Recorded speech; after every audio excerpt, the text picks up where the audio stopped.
All right, number 5. Now notice, just like when we had the 0 exponent rule, we had, I think it was 5x to the 0 power, and I said the only thing raised to that 0 power is the x, and so the 5 has a 1 as its exponent, and anything to the 0 power was 1, and so our answer was 5.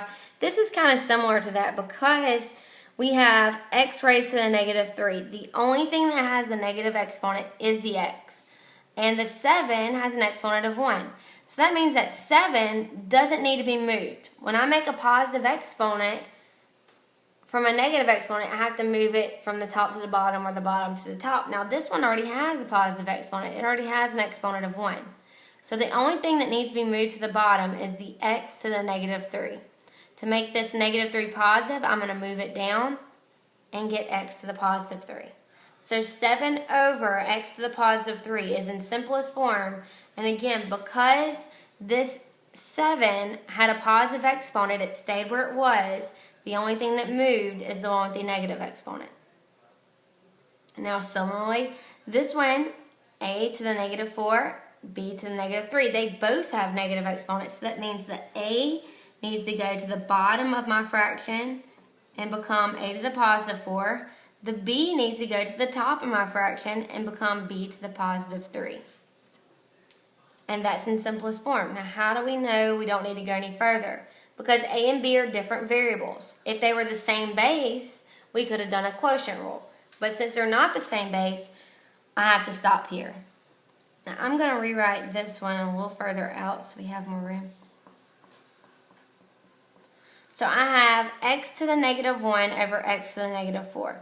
I want to move that top number to the bottom, and I'm going to write x to the positive 1. You can put a positive 1 here if you want. You can just leave it as x if you want. For the x to the negative 4, I want to bring it up to the top, and it's going to become positive 4.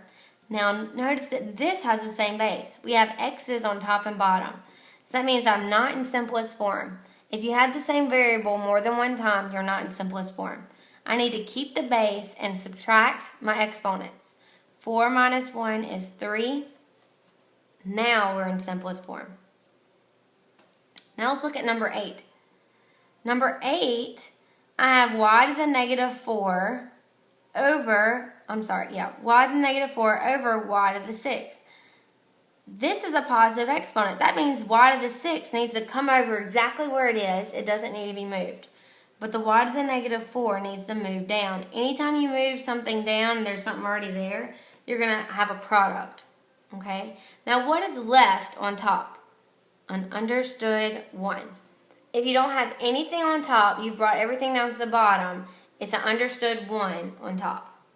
Now, just like our last example, we have the same base here. Now we're not using a quotient rule here because we are multiplying.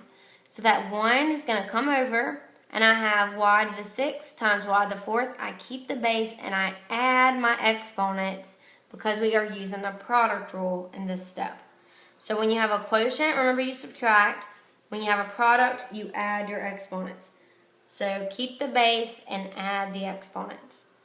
Now let's write this one a little further out. So I have a to the negative 4, b to the 7th, all to the negative 5th power.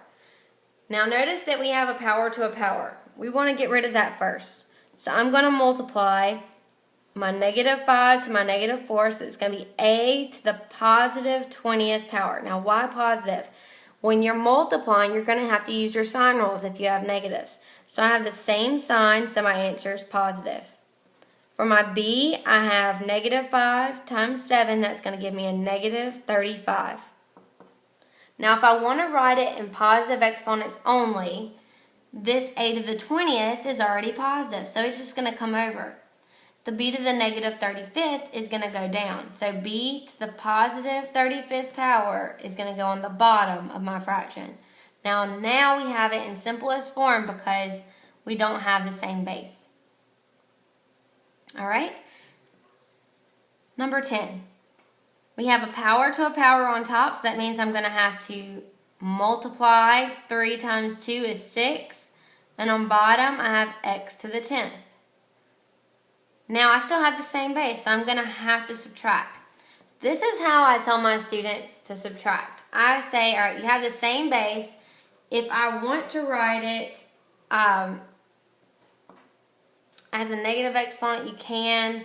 You can write it as a negative exponent and then rewrite it in positive form. But I like to do this. I say 10 minus 6 is 4. The bigger number's on bottom, so my answer goes on bottom.